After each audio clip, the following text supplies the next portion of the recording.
Tumawag sa akin yung kontak ko. Nagkaroon na raw sila ng resulta ng fingerprint matching. There is a match!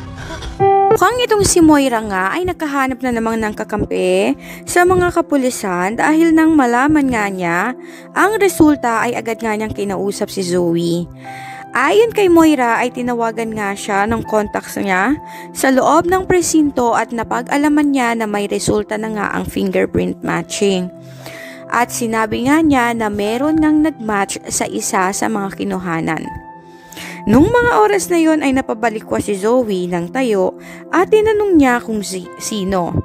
At ayon nga kay Moira ay kailangan na nilang maghanda dahil kung sakasakali man na si Zoe o si Moira nga ang siyang nakuhana ng fingerprint matching ay siguradong makukulong sila.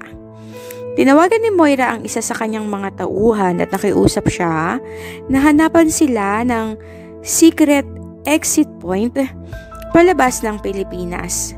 Ayon sa kanya, hindi na siya papayag na makulong ulit dahil nagkaroon nga siya ng trauma sa kanyang mga dating kasamaang preso.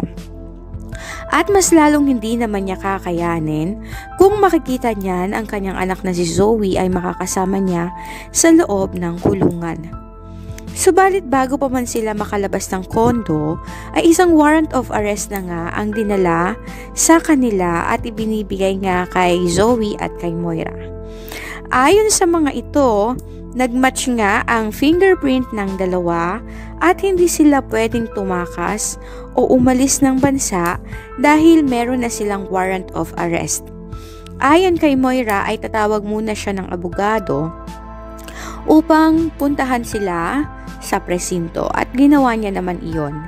Sa tulong nga ng kanyang kaibigan ay nagkaroon nga siya ng abogado, subalit mangyak-ngyak si Zoe nang malaman niyang makukulong na siya kasama ang kanyang ina.